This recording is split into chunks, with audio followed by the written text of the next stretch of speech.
What's up, boys and girls? Welcome back to another video. In this video, I want to show you how I review and analyze all of the different setups that I have. Over the past 15 months, guys, I've backtested over 3,453 penny stock breakouts, and I've tracked over 15 different variables to find what truly fucking matters when you're trading penny stock breakouts.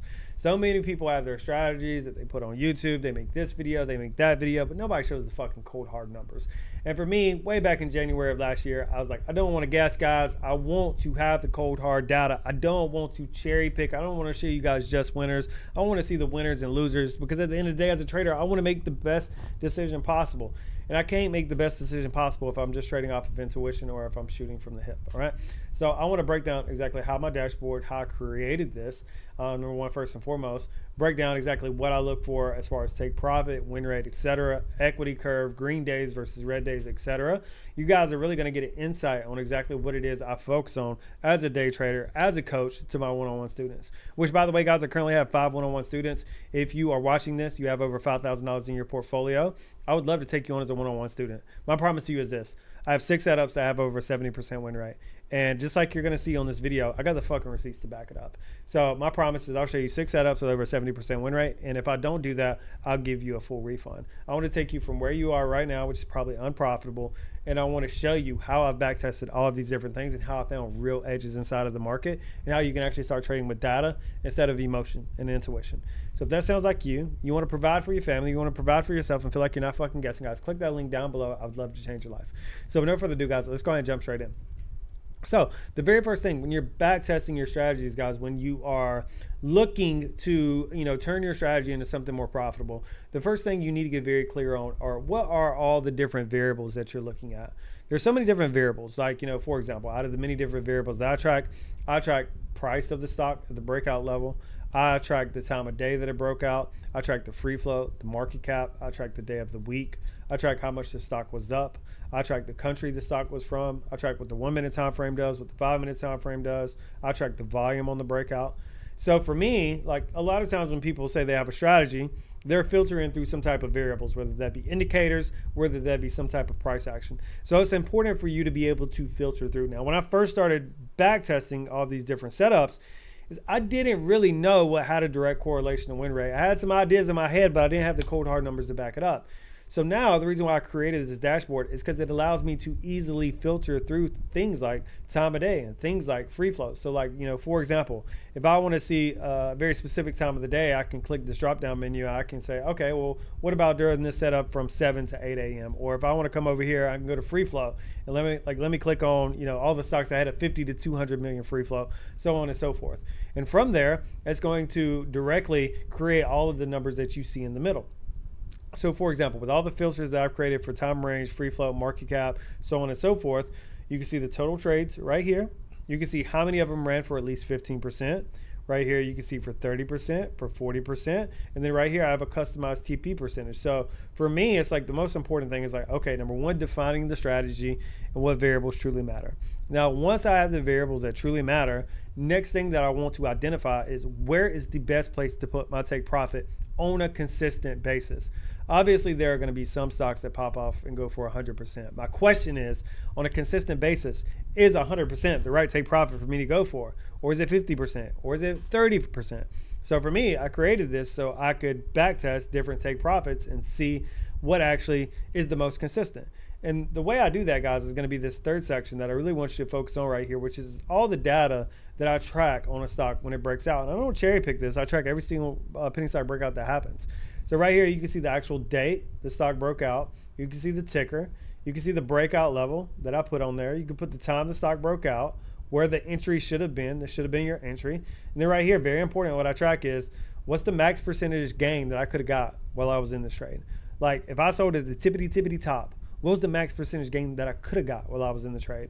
And then right here, I also track the max drawdown as well, which is so important because like risk management is arguably the most important thing in trading. So it's like, not only do I need to know where to put my take profit, but also I need to get a really good idea of like, what's my average drawdown? So many of you, like, I have one-on-one students who come to me and say this. They say, Andrew, I use the stop loss sometimes, but I stopped using it because I used to always get kicked out of my trades. And the reason why is because you don't track the max drawdown. So for me, I track the max drawdown on every single trade. So I have a really good idea of exactly where to put my stop loss based on data, not based on emotion or intuition. Okay. Next up, we have market cap, free float, profit and loss on every single trade, calculated by the position size that I have up here in the top right hand corner. And then also I have the dollar volume right here. Okay. This really breaks down the details of every single ticker. That way I can very clearly see that. And then down here, all the way at the bottom, guys, is going to be the actual equity curve. So for me, like, I don't only want to know the win rate. I think, you know, having a 73% win rate, that sounds awesome. So if you take a look right here, 73% win rate. But this equity curve is going to give me a really good idea of like what it feels like to trade this on a day by day, on a month by month. So like, you know, for example, you may take a look at this and say, oh, Andrew, this looks amazing. And like, to be fair, this is an amazing strategy. It does look great. But also too, like, realize like right here in September, you would have been sitting at $6,150 in profit if you took every single one of these trades with a $3,000 position size. And then basically you had a massive drawdown here all the way down to $3,750 in profit. Now that was the biggest drawdown in all of the past 8 months, all the way since August, but it's something that's important to know. So for me, I get a really good idea of exactly how this strategy feels to play on the day by day and on by the week by week as well. And from here, you can see the actual date when I started tracking this strategy was August the 8th, all the way up here to April the 2nd, which was updated on Friday. Today's Monday. Which was updated on Thursday. Today's Monday, so I'll update the numbers when I put those in today as well, okay? Now over here to the right, also just to get a really good idea of like, you know, what is my expectancy as far as green days versus red days. Out of the past, you know, all the way since August, you would have had 55 green days. You would have had 22 red days. So just taking this one strategy, you are going to be green 71% of the time. And like, keep in mind, guys, I don't cherry pick shit. I track everything because I'm a trader and I need to know this information. So I had to go through a lot of different variables and filtering in order to find this strategy. And one thing that I want you to notice is that, you know, since August the 8th is when I started tracking this, there's only been 86 trades that have fit this criteria, which means there are going to be quite a few days where you take no trades. My argument to you is that you don't need to take more trades, brother. You probably need to take less trades. You need to take more quality trades, which brings me to my next point over here, which is this final table over here on the bottom right-hand corner. For me, one of the most important things is when you're trading in a cash account and you have less than $25,000 in an account, you really need to get a really good idea of how aggressive you can be with this setup as far as position sizing. So what I wanted was an ability to see like how many trades can I expect to take on any given day. So right here, if I filter or if I sort by, I can sort by the record count, which is the maximum amount of trades that you would have taken on any given day. So like, for example, April the 1st, like this was the first time that this ever happened in this strategy, but we actually had 3 of these breakouts happen in one day. But on most days, it's only 2. And that only happened one time, which was on April the 1st. So like, you know, for example, if you have a $5,000 portfolio, right, and you want to get as aggressive as possible, that means your expectancy is that you can take about 2 trades per day, which means if you take your 5K and you divide it by 2, that means you can go into 2 positions with 2.5K apiece, all right? Which is going to be very hard for you on other strategies that may happen 6, 7, 8 times, because you might have to take that $5,000 and divvy it up, you know, 5 or 6 times. So for me, I would prefer to be a little bit more patient, take less trades, and be able to size in with bigger positions, okay? Which is important to know, all right? The next thing that I'm really looking at here is when I go through all of this is I'm comparing the best take profit. So right here, one of the things that I do, I have default settings. So up here, I can take my position size. So like, let's say, for example, with that in mind, let's say you have a $10,000 portfolio and you're watching this and you're like, okay, so, you know, this happens 2 times, you know, per day. So that means I can get aggressive and I can go in with maximum $5,000 position size. So let's type in a $5,000 position size. And then from there, it's going to generate the total net profit that you would have made here over the past 8 months. And then what I'm able to do, guys, is I'm able to take a look at the net profit and really find out which take profit percentage is the best. So if I went for 15% on every single trade, I can see the net profit is $24,250. If I held for 30% on every single trade, I can see not only the win rate, but also the net profit. And then you can see from 15% to 30% to 40%, it goes lower and lower and lower. Hint, hint, it's typically not a really good fucking idea to hold these penny stocks for 30, 40, 50% gains. You'll get lucky sometimes, but on a consistent basis, it's not there consistently. Your win rate is going to drop really low. But to be fair, this setup is so damn good that technically you're still profitable. Like, you'd still make $14,000 if you held for 30% on every single trade because of the risk to reward.